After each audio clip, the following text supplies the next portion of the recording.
விஜய் அவர்கள் வெற்றி பெற்று விட்டார் தமிழ்நாட்டில் என்று பார்ப்பதை விட உண்மையிலே தமிழ்நாட்டிலே இந்த முதலமைச்சர் தேர்தலிலே வெற்றி பெற்றது பிஜேபி. அதாவது அனைத்திந்திய அண்ணா திராவிட முன்னேற்ற கழகமும் திராவிட முன்னேற்ற கழகமும் இணையுமா, இணைந்து ஆட்சி அமைப்பார்களா? சில வேளைகளில் அமைத்தால் விஜய் அவர்கள் எதிர்க்கட்சியாகத்தான் குந்தி இருக்க வேண்டி வரும். பாஜகவாக இருக்கட்டும், மத்திய அரசினூடாக விஜய் சில விடயங்களை செய்ய கூறுகின்ற பொழுது விஜய் அவர்கள் மத்திய அரசுக்கு பணிந்து செல்லாமல் விட்டால் ஏதாவது சதி வேலைகள் இவர்கள் கொடுத்ததை விட அதிகமாக கொடுத்து அந்த கட்சிகளை வெளியேற்றி விஜயனுடைய ஆட்சியை குழப்புகின்ற அளவுக்கு கூட வருகின்றதற்கு சாத்தியக்கூறுகள் இருக்கிறது. பாரதிய ஜனதா கட்சிக்கு அடிமையாகத்தான் விஜய் இருந்து கொண்டிருக்கிறார் என்று கூறப்படுகிறது.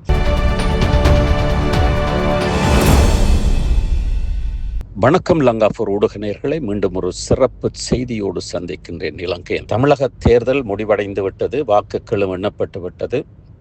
இருந்தாலும் கூட ஆட்சி அமைப்பதில் சிக்கல்கள் ஏற்பட்டு கொண்டிருக்கிறது. விஜய் அவர்கள் அதிகப்படியான வாக்குகளை பெற்றிருந்தாலும் அது ஒரு செல்லா காசாக இருந்து கொண்டிருக்கிறது. இருந்தாலும் கூட அவர் தான் பெற்ற வாக்குகளை ஆதரவை விட இப்பொழுது ஒரு 10-11 வாக்குக்கு, அதாவது 11 வாக்குகளுக்காக, அதாவது 11 இடங்களுக்காக, தொகுதிகளுக்காக மற்றவர்களை பிச்சை எடுக்க வேண்டிய கட்டத்தில் இருந்து கொண்டிருக்கிறார், ஒரு தொங்கு பாலமாக.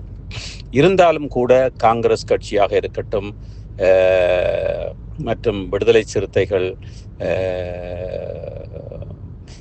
மற்றும் அன்புமணி ராமதாஸ் இப்படியானவர்களுடைய அந்த வெற்றியை வைத்து அவர் தன்னுடைய வெற்றியை அல்லது தன்னுடைய முதலமைச்சர் கதிரியை பிடிக்கலாம் என்று ஊகங்கள் மற்றும் பேரம் பேசப்பட்டு பேச்சுக்கள் நடைபெற்று கொண்டிருப்பதாக கூறப்படுகிறது. நிச்சயமாக அதற்காக சன்மானங்கள், பெட்டிகள், பரிமாற்றங்கள் நிச்சயமாக நடக்கும். நடக்காமல் அவர்கள் இந்த நேரத்திலே அவர்களுக்கு உதவி செய்ய மாட்டார்கள். இருந்தாலும் கூட இந்த பேரம் பேசி அவர்கள் உள்ளே அந்த 10 இடங்களை அவர்கள் எடுத்துக்கொண்டாலும் கூட, இவர்களை இணைத்து அந்த 10 வெற்றியாளர்களை எடுத்துக்கொண்டாலும் கூட இடையிலே சில வேளைகளிலே சில நெருடல்கள், அதாவது பாஜகவாக இருக்கட்டும், மத்திய அரசினூடாக விஜய் சில விடயங்களை செய்ய கூறுகின்ற பொழுது விஜய் அவர்கள் மத்திய அரசுக்கு பணிந்து செல்லாமல் விட்டால் ஏதாவது சதி வேலைகள்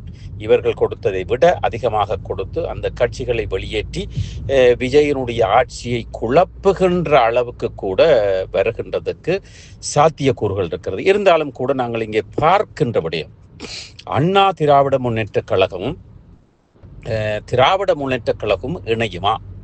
அதாவது அனைத்திந்திய அண்ணா திராவிட முன்னேற்ற கழகமும் திராவிட முன்னேற்ற கழகமும் இணையுமா, இணைந்து ஆட்சி அமைப்பார்களா?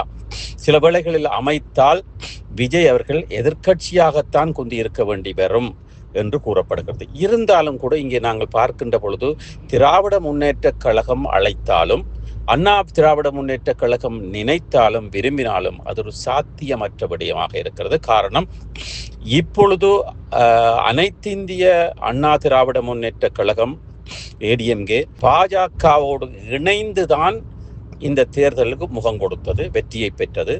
அந்த வகையிலே ஒன்றாக இணைந்து அந்த கூட்டணியை விட்டு அவர்களை ஒதுக்கிவிட்டு அல்லது பிஜேபியை எதிர்த்துவிட்டு மத்திய அரசை எதிர்த்துவிட்டு எடப்பாடி அவர்களால் டிஎம்கேயோடு இணைந்து கொள்வது மிக மிக கடினம். தப்பித்தவறி அல்லது தற்செயலாக அவர்கள் இணைந்தார்களாக இருந்தால் நிச்சயமாக ஊழல் குற்றச்சாட்டுகள், அந்த குற்றச்சாட்டு இந்த குற்றச்சாட்டு என்று அண்ணா திராவிடர் முன்னேற்ற கழகத்துக்குள்ளே இருக்கின்ற குற்றச்சாட்டுகள் புதுப்பிக்கப்படும்.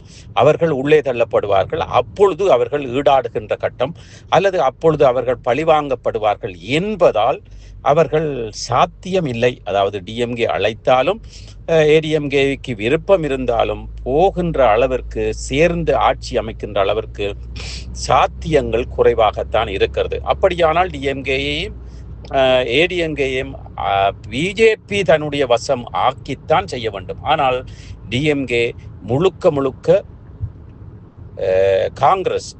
காங்கிரஸ் கட்சியோடு இணைந்து நிற்கின்ற, காங்கிரஸ் கட்சியோடு கூட்டமைப்பு செய்து தேர்தலிலே போட்டியிட்டவர்கள், அவர்களுடைய கூட்டணி. அந்த காரணத்தினால் அவர்களை ஒதுக்கிவிட்டு அல்லது அவர்களை வெறுத்துவிட்டு அவர்கள் இங்கே வருகின்ற அளவிற்கும் இல்லை.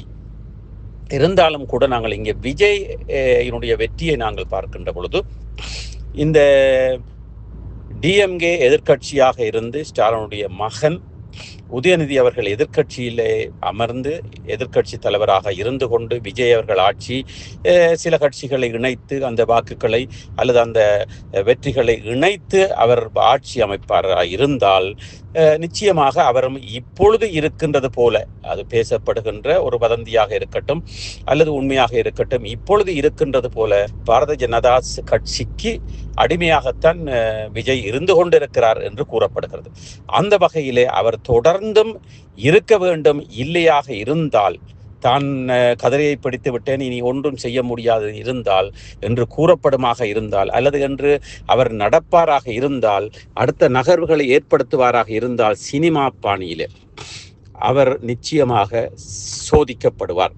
காரணம், எப்படி சோதிக்கப்படுவார் என்றால், அவர் யார், எந்த கட்சிகள் இந்த 10 சீட், அந்த 10 இடங்களை வெற்றி பெற்றவர்களை உள்ளே எடுக்கின்ற பொழுது அந்த 10 சீட் உள்ளவர்களையும் அந்த தொகுதிகளை வைத்திருக்கின்றவர்களையும் விஜயை அந்த முதலமைச்சர் கதிரையிலே அமர்வதற்கு உதவி செய்தவர்களையும் குழப்பி அல்லது மிரட்டி பாரதிய ஜனதா கட்சி நிச்சயமாக அதையும் குழப்பி அடிக்கும். இருந்தாலும் கூட இங்கே டிஎம்கே ஏடிஎம்கே இணைந்து அரசமைப்பதற்கு, அதாவது அந்த முதலமைச்சர் கதிரையை பிடிப்பதற்கு அல்லது எடப்பாடி அவர்களை முதலமைச்சராக நியமிப்பதற்கு ஒத்து போனாலும் அது பிஜேபிக்கு பெரும் நெருடலாக இருக்கும். அதனால் அதனை கூட பிஜேபி ஒத்துக்கொள்ளாது. பிஜேபிக்கு தேவையானது விஜய் ஆட்சி அமைக்க வேண்டும். விஜயை ஒரு டம்மி ஆட்சியாக, தங்களுக்கு கீழுள்ள ஒரு ஆட்சியாக அமைக்க வேண்டும். அதை விட தமிழகத்திலே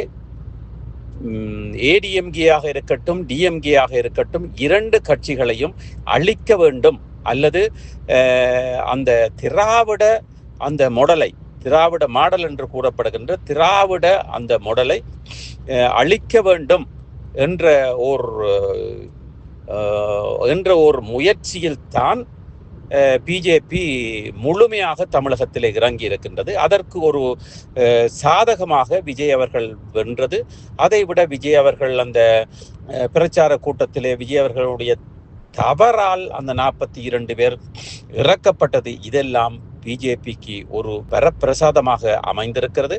அந்த வகையிலே இப்பொழுது 2026 ஆண்டு முதலமைச்சர் கதிரையை நிச்சயமாக ஏடிஎம்கேயும் டிஎம்கேயும் இணைந்து அலங்கரிப்பதற்கு பிஜேபி தடையாக இருக்கிறது.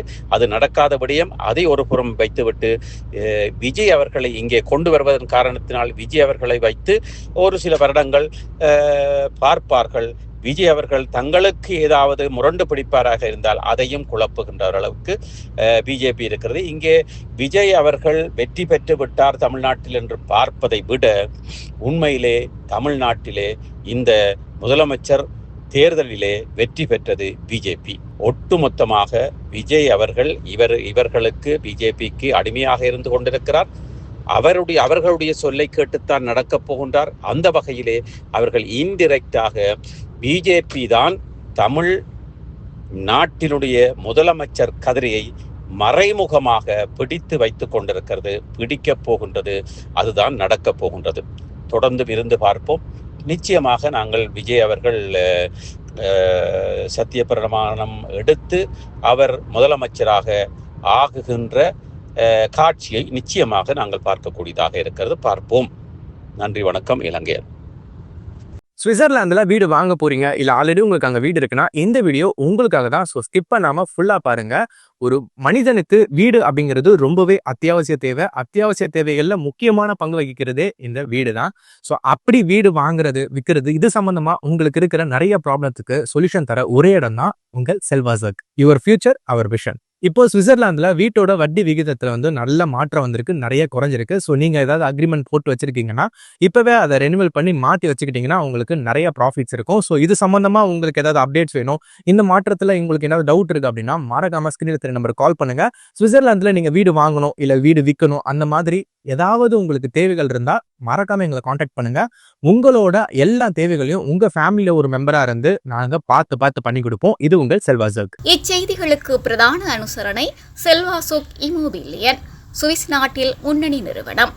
தொடர்புகளுக்கு 0795146428. வீடு வாங்க, வீடு கட்ட, வீடு திருத்த மற்றும் வீட்டு கடன். Your future, our vision. இது போன்ற மேலும் பல முக்கிய சுவாரஸ்யமான செய்திகளை அறிந்து கொள்ள லங்காஃபோ யூடியூப் சேனலை சப்ஸ்கிரைப் பண்ணுங்கள். எமது செய்திகள் உடனடியாக கிடைக்க பெல் பட்டனை அழுத்துங்கள். அத்தோடு எமது செய்திகளை மற்றவர்களும் பார்வையிட ஷேர் செய்யுங்கள். நன்றி.